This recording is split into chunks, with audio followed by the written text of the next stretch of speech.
Assalamualaikum warahmatullahi wabarakatuh. Bagaimana anak-anak kabar kalian di rumah? Bu Eli berharap, Bu Eli berdoa kalian selalu dalam lindungan Allah, selalu sehat walafiat bersama keluarga kalian masing-masing.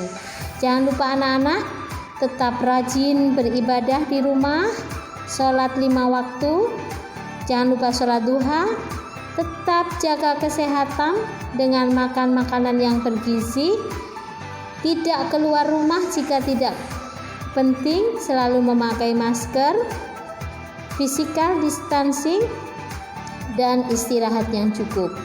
Anak-anakku sekalian, hari ini kita akan belajar tarikh Islam. Kita mulai dengan membaca basmalah dulu bersama anak-anak. Bismillahirrahmanirrahim. Baiklah anak-anak, sebelum kita belajar di bab 2, Bu Eli akan mengingatkan kembali pelajaran di minggu lalu di pertemuan yang pertama. Masih ingat anak-anak kita belajar tentang apa? Ya, bagus. Kita belajar tentang letak Jazirah Arab Saudi. Masih ingat anak-anak?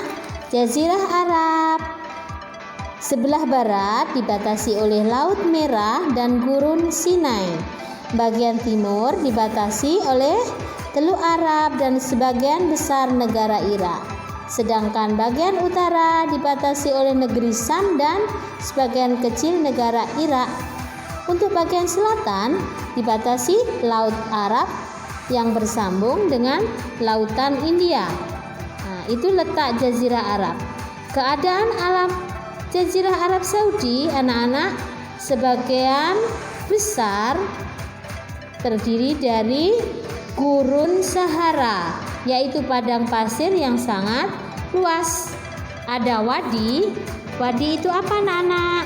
Oke, anak-anak, wadi adalah sungai yang ada di tengah gurun pasir.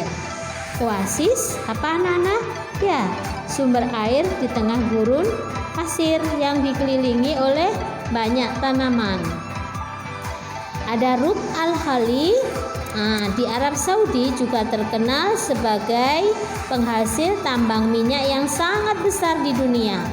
Ada 2 kota, yaitu kota Taif dan Madinah, di mana 2 daerah tersebut mempunyai tanah yang sangat subur sehingga banyak tanaman berlimpah ruah di sana. Ada flora dan fauna di Jazirah Arab Saudi. Anak-anak sudah menuliskan ya di buku tugas tarikh Islam, flora dan fauna di Jazirah Arab Saudi. Untuk pertemuan yang ketiga nanti akan Bu Eli minta tugasnya kalian. Jangan lupa anak-anak untuk mengerjakan ya di buku tulis. Baiklah anak-anak, pelajaran selanjutnya di bab kedua ini ada 3 tujuan pembelajaran. Tujuan yang pertama adalah anak-anak supaya mengetahui dan memahami kehidupan dan kepercayaan bangsa Arab sebelum Islam datang. Kemudian setelah anak-anak mengetahui dan memahami, kemudian anak-anak bisa membedakan perilaku baik dan perilaku buruk bangsa Arab sebelum Islam datang. Setelah anak-anak bisa membedakan, kemudian akhirnya harapannya anak-anak bisa menunjukkan sikap hati-hati terhadap perilaku bangsa Arab yang buruk.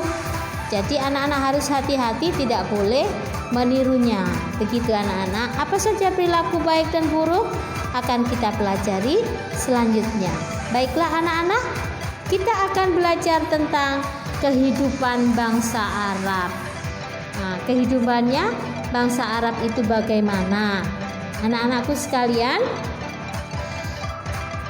orang Arab hidup mereka itu berkelompok-kelompok atau bersuku-suku. Jadi mereka itu hidupnya berpindah-pindah, berkelompok. Jadi ada suku-suku sendiri seperti Bani Hashim, Bani Ismail, kemudian suku Quraisy, banyak sekali suku-suku di bangsa Arab.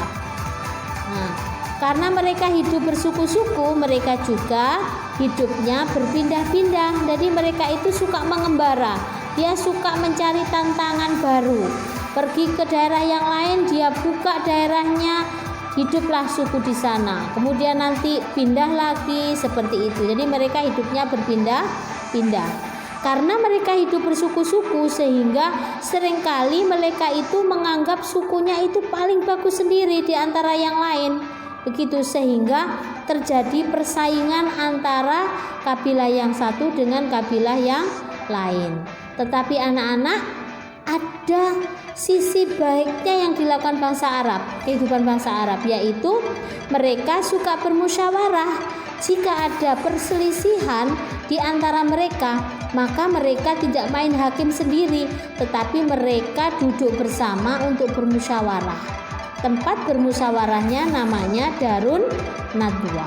Itu anak-anak, kehidupan bangsa Arab.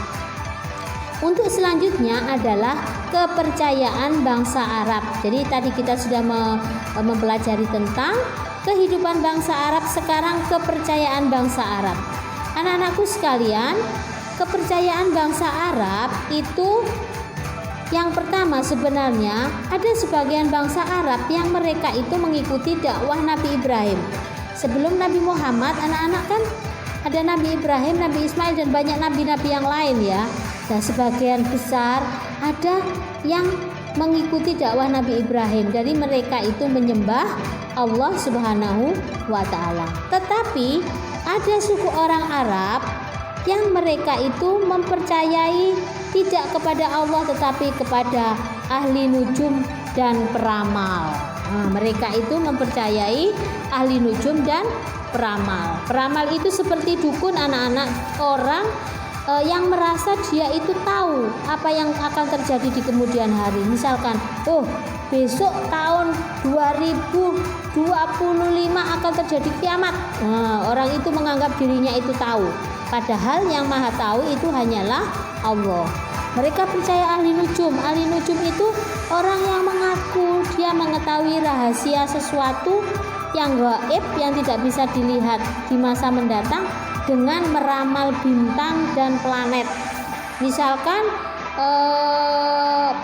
bintangnya Aquarius, itu dalam bulan ini rezekinya akan seperti ini. Begitu. Itu namanya ahli nujum.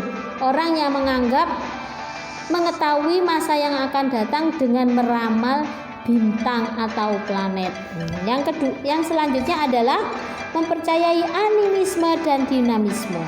Animisme itu adalah mempercayai bahwa roh dan makhluk halus itu punya kekuatan. Anak-anak tahu ceritanya tentang Nyi Roro Kidul. Itu termasuk animisme. Kalau dinamisme itu mempercayai benda-benda itu mempunyai kekuatan. Misalkan keris ini dapat mengebalkan tubuh, berarti itu mempercayai dinamisme. Itulah anak-anak kepercayaan bangsa Arab. Selanjutnya adalah kehidupan dan kepercayaan bangsa Arab sebelum Islam datang. Jadi Bu Eli gabung antara yang pertama tadi, kehidupan, dan kepercayaan bangsa Arab menjadi dua. Ada kebiasaan baik bangsa Arab dan ada kebiasaan buruk bangsa Arab, anak-anakku sekalian. Kebiasaan buruk bangsa Arab tadi kan sudah hidupnya suku-suku ya.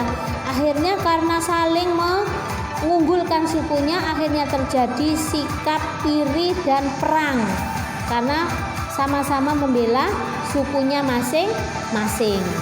Itu adalah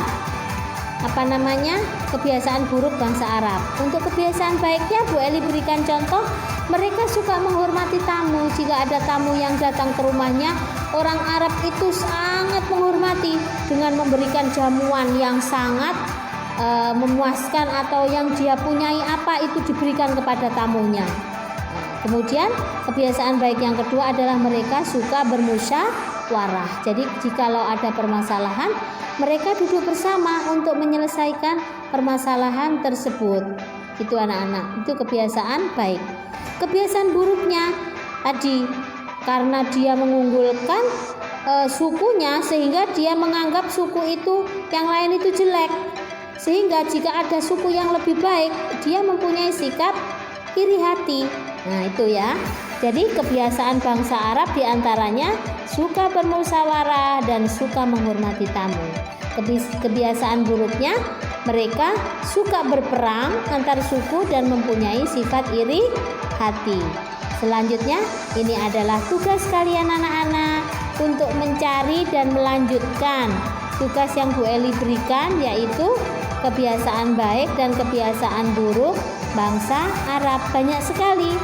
Kalian akan bisa menemukan jika kalian membaca bukunya, buku Tarikh Islam. Silakan kalian baca anak-anak ya, supaya bisa mengetahui. Baiklah anak-anak, tadi kalian sudah belajar tentang kebiasaan baik dan kebiasaan buruk. Jadi sekarang Bu Eli mau tanya, yang mana yang harus kalian tiru? Apakah kebiasaan baik atau kebiasaan buruk bangsa Arab yang kalian tiru? Alhamdulillah. Oke, bagus. Perilaku yang baik ini yang harus kalian tiru. Kalian tidak boleh meniru perilaku yang buruk.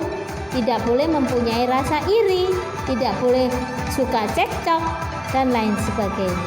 Baiklah anak-anak, setelah kita belajar, ada tugas di rumah kalian anak-anak. Yang pertama, silakan membaca buku bahan ajar Tarikh Islam halaman 10 sampai halaman 14.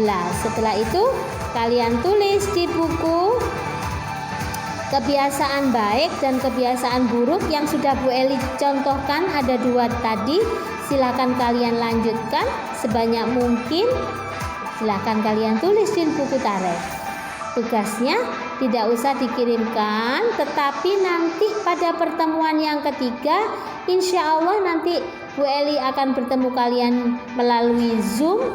Di situ nanti Bu Eli akan menanyakan 2 tugas yang sudah Bu Eli berikan. Tugas yang pertama adalah mencatat tentang flora dan fauna. Yang kedua adalah mencatat atau mendefinisikan atau mengklasifikasikan, membedakan antara kebiasaan baik dan kebiasaan buruk bangsa Arab. Anak-anakku sekalian yang Bu Eli sayangi, setelah kalian nanti membaca, kalian mendengarkan video pembelajaran dari Bu Eli, ternyata ada yang sulit, yang kalian tidak mengerti, boleh kalian tanyakan Bu Eli melalui WA. Nomor WA Bu Eli sudah ada kan?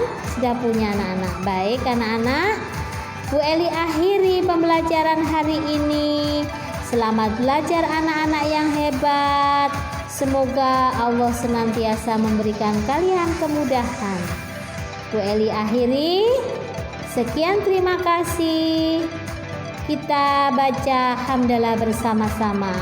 Alhamdulillahirabbil alamin. Sekian anak-anak. Nasrul minallah, ihdinas siratal mustaqim. Assalamualaikum warahmatullahi wabarakatuh.